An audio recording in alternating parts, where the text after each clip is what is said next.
Welcome back to NY Culture Podcast with your girl Andrea Maria. It's been a minute, but I'm here. I want to start off this podcast with a quote, one of my favorite quotes. Never let the fear of striking out keep you from playing the game. That quote is by Babe Ruth. Sometimes we let our fears control us that we forget to live because when you let your fears control you, you're not really living. I'm guilty. For instance, I haven't recorded a podcast since my last podcast. I felt that whatever whatever I recorded would never top my last podcast. And it discouraged me because look, I haven't recorded. I recorded that podcast on May 21st. It was the end of May, and we're in July, middle of July, and I didn't record anything. So sometimes when we let our fears take over, we stop doing what we really want to do, what we like to do. Because this is something I love to do. And sometimes you have to have people in your corner that's going to remind you, like, just do it. Like, that's what you want to do. As long as you're happy, just do it. Thank God I have people like that. And like I said, whatever, do not let your fears control you. Just do you. Whatever you want to do, just do you. Do you. Don't worry about how others will perceive it. Just do you. Do you, boo. My favorite line. But I want to speak about a couple of topics. I think it's going to be a fast podcast, by the way. But I want to speak about a couple of topics. Let's hit 2020. And you know, 2020 has kicked our butts. I know it has for me. It's been dragging me these last, we're at month seven. These last 7 months, it's been dragging me. I know a lot of people could agree. I see a lot of people speak about it. And it's crazy and it's funny how everyone was so hyped for 2020. It was like, oh, 2020 vision. Everybody thought it was all about new beginnings, but maybe it is new beginnings, but it's just not the beginnings we expected, right? How about if 2020 is the year that we all needed? Let's think about that. Because 2020 has been a year that has been so painful, so scary, so raw, that is forcing us to leave our comfort zone, that is forcing us to grow. I know it has done it for me and for a lot of people, and in other ways also where we're stuck at home and we're getting creative and thinking about how we could do this, how we could do that, how we could build our future, how we don't have to work for corporate America and work for ourselves. We have the time to do things like that and think about it. So yes, it has been a horrible year. Yes, there's been a lot of deaths because it's been one of the as for our generation, it has been one of the worst years we have ever experienced.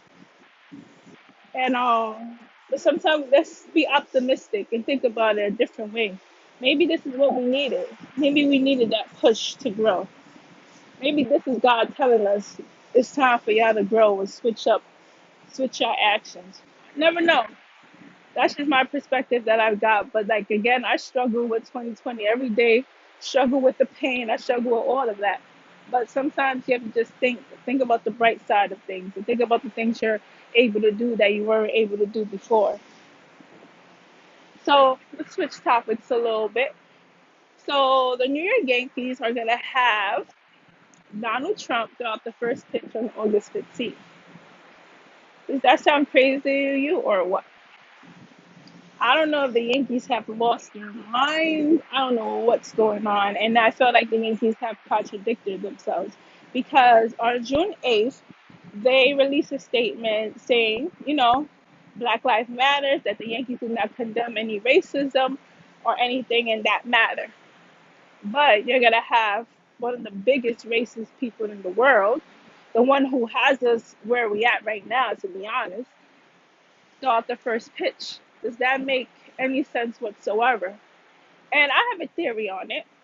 So for opening day, the Yankees played the Washington Nationals at in Washington D.C. and the Washington Nationals had Dr. Fauci throw out the first pitch. We all know our president is a petty, jealous guy, right? So he probably called his buddy Randy Levine. Randy Levine is Yankees, one of the Yankees president. For his buddy Randy Levine to throw out the first pitch at Yankee Stadium. You know how things go. But that's just my theory. But are the Yankees really thinking?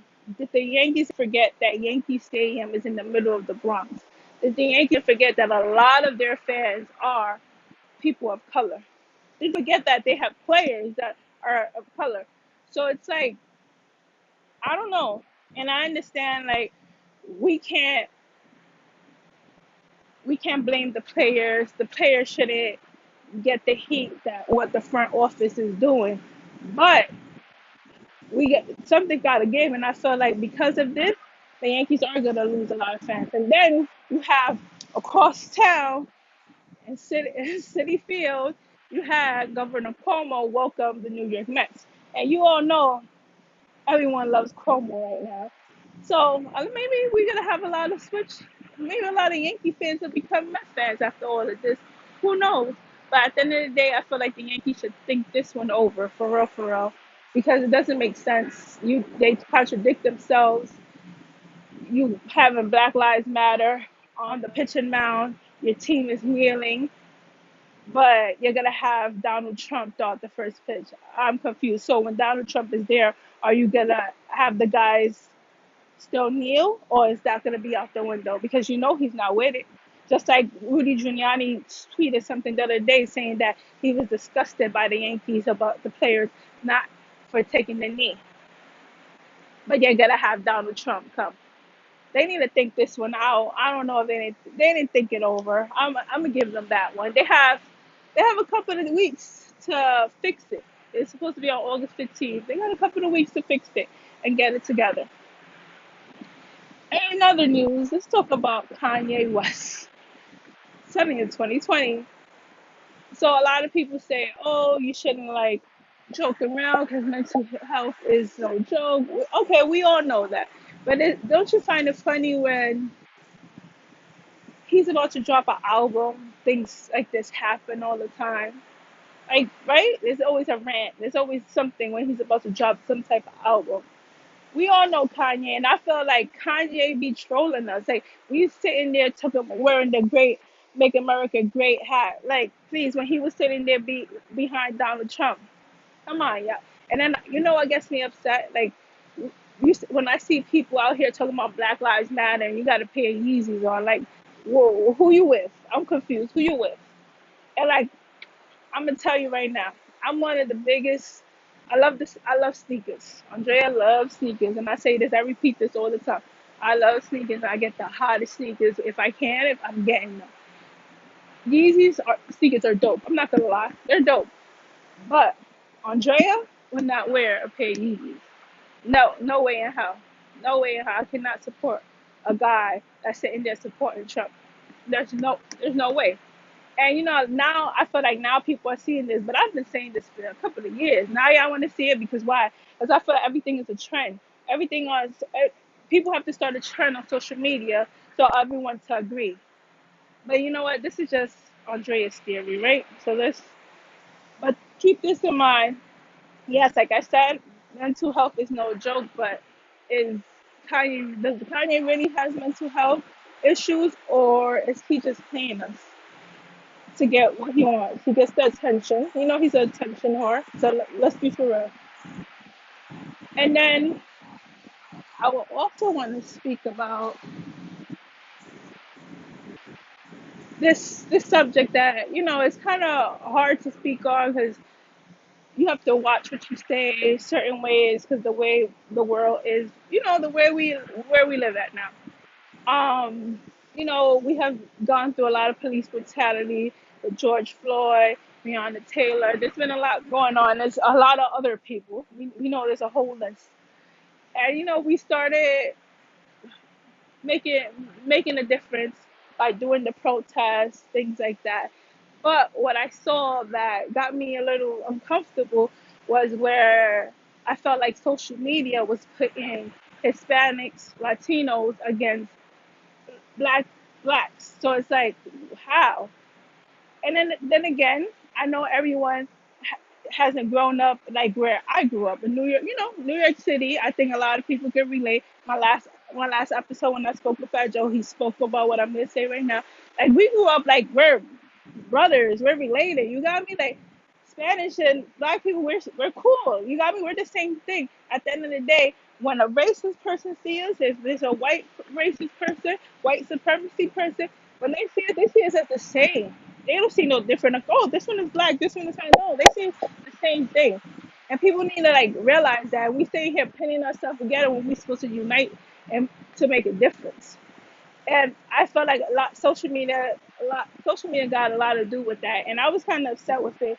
And just to the fact where you stay here and it's like, some people's like, oh, Spanish people are black. Some people say, oh, they're not black.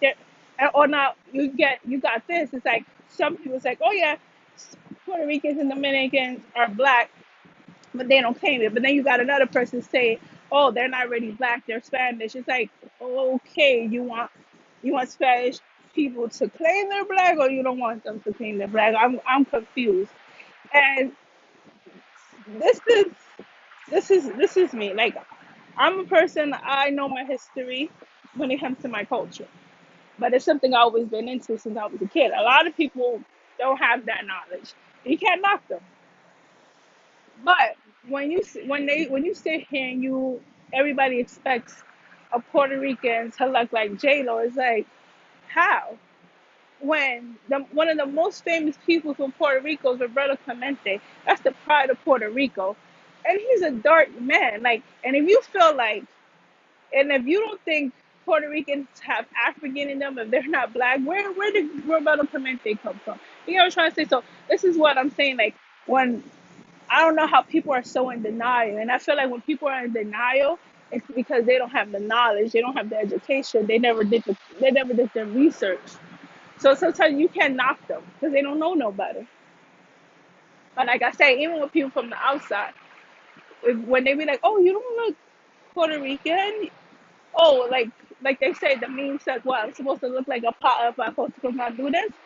We we come in all different shades, and that's because we're made with so many different things. You know what I mean? Remember the Puerto Rican land, Dominican land. Those were Taino land. You got me? That was the Taino land until Christopher Columbus came. You already know what he did. Invaded there. So now we got the Spaniards. Now we got the Africans coming here. And you know what that makes? A triple threat. So